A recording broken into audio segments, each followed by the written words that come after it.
शुरुआत करेंगे प्रवक्ता समाजवादी पार्टी से फराज किदवई। किदवई साहब, क्या कारण है कि बड़े चेहरे उत्तर प्रदेश के इस लोकसभा चुनाव में उत्तर प्रदेश की सीट से किनारा करते नजर आ रहे हैं?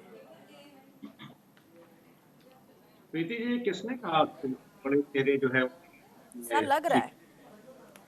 देखिए, उत्तर प्रदेश की प्रीति जी 80 की 80 सीटों पर हमारे राष्ट्रीय अध्यक्ष आदरणीय अखिलेश यादव जी और 80 की 80 सीटों पर समाजवादी पार्टी का बूथ के लेवल का कार्यकर्ता से लेकर के और हमारे राष्ट्रीय अध्यक्ष 80 की 80 सीटों पर मेहनत कर रहे हैं। और भ्रष्टाचारी जुमला पार्टी की हार की शुरुआत इस बार उत्तर प्रदेश से ही होगी। देखिए प्रीति जी, अभी आपने अपने एक ओपनिंग स्टेटमेंट में ये कहा कि उत्तर प्रदेश से चुनाव लड़ने से विपक्षी नेता भाग है। अब मैं आपको एक आईना दिखाता हूं और मेरी राय यह है कि थोड़ा सा भारतीय जनता पार्टी के जो हमारे प्रवक्ता हैं, भाई हैं, उनसे ये पूछिएगा कि उत्तर प्रदेश से ही गाजियाबाद से जनरल वीके सिंह बड़ा चेहरा थे कि नहीं थे, या छोटा चेहरा थे, वो आम कार्यकर्ता थे, उनका टिकट क्यों कटा या उन्होंने क्यों चुनाव लड़ने से मना कर दिया? मेरठ से राजेंद्र अग्रवाल को क्यों बदला गया या वो भाग गए मैदान छोड़ के? कानपुर से इनके सिटिंग सांसद सत्येंद्र पचौरी भी चुनाव छोड़ करके भाग गए। बरेली से संतोष गंगवार क्या छोटे नेता थे इनके भारतीय जनता पार्टी के, जो इन्होंने टिकट नहीं दिया या ये भाग गए? पीलीभीत से वरुण गांधी भागे या उनको भगाया या उनका टिकट काटा गया, क्या वो छोटे नेता थे? बहराइच से इनके सिटिंग सांसद भागे या भगाया, वो छोटे नेता थे कि बड़े नेता थे, ये आप लोग तय कर लीजिए। हाथरस में भी यही हाल रहा। देखिए प्रीति जी, क्या है ना कि इस टाइम भ्रष्टाचारी जुमला पार्टी जो है वो बहुत ज्यादा परेशान हो चुकी है। उसी परेशानी में जो है वो ये नैरेटिव बनाया करती है। अब क्या है कि पिछले चुनाव में आपने देखा होगा, जब 2014 में माननीय मोदी जी इस देश के प्रधानमंत्री बने थे, तो एक मार्गदर्शक मंडल बनाया गया था जिसमें भारतीय जनता पार्टी को जिन नेता लोगों ने बनाया, जिनको अपने खून पसीने से सींचा, उनको मार्गदर्शक मंडल में डाल दिया। किदवई साहब, मैं एक सवाल पूछना चाहूंगी आपसे, हो सकता है मुझे नॉलेज नहीं हो, तो आप मुझे एक बार आईना दिखाई दीजिए। समाजवादी पार्टी के मुखिया अखिलेश यादव उत्तर प्रदेश में कौन सी सीट से इस बार लोकसभा चुनाव लड़ रहे हैं? शायद मुझे नहीं पता होगा, बता दीजिए प्लीज।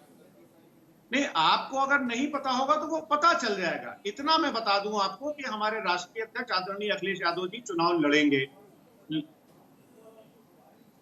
आदरणीय अखिलेश यादव जी चुनाव लड़ेंगे और वो 80 के 80 सीटों पर चुनाव लड़ेंगे।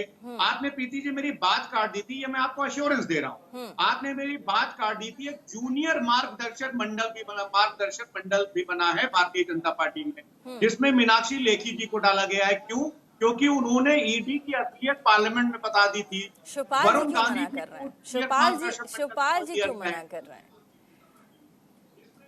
इंडिया अलायंस में जो भी बड़े चेहरे हैं उत्तर प्रदेश वाले, वो कहाँ नजर आ रहे हैं? प्रियंका जी भी अभी तक कौन सी सीट से, अमेठी से कहा जा रहा था, अभी तक क्लियर नहीं है। आप भारतीय जनता पार्टी के बारे में, उनकी किताबें और उनका जमीनी आप उनको आईना दिखाने का काम तो कर रहे हैं, लेकिन मैं कह रही हूँ एक बार अपनी पार्टी का विश्लेषण भी, अपने लोगों के, अपने गठबंधन के लोगों का विश्लेषण भी बड़ा आवश्यक हो जाता है, कभी कभी जरूरी हो जाता है। इसीलिए मैं आपसे जानना चाह रही थी कि आखिर क्या कारण है, क्या कोई स्पेसिफिक रीजन है, या फिर ये स्ट्रैटेजी है पार्टी की कि भाई ये हमारी स्ट्रैटेजी है, पार्टी ने डिसाइड किया है कि हमारे जो बड़े चेहरे होंगे वो इस वाले जोन से या हम कहीं अलग से, या हमारी ये स्ट्रैटेजी है, कुछ स्ट्रैटेजी है, अगर आप शेयर करना चाहें। हमें जो लग रहा है, हमने आपसे पूछा फराज किदवई साहब, मैं जानती हूँ आप अच्छा बोलते हैं, इसलिए आपसे पूछा मैंने। मैं प्रीति जी आपको एक बात क्लियर कर देता हूं आज अच्छी तरह से कि समाजवादी पार्टी की खासकर अगर मैं बात करूं तो समाजवादी पार्टी में लोकतंत्र है। भ्रष्टाचारी जुमला पार्टी की तरह नहीं है कि माननीय मुख्यमंत्री जी और माननीय प्रधानमंत्री जी ने अगर एक बार कह दिया कि नहीं मीनाक्षी लेखी जी चुनाव यहां से नहीं लड़ेंगी तो फिर वो नहीं लड़ेंगी। हमारे यहाँ लोकतंत्र है।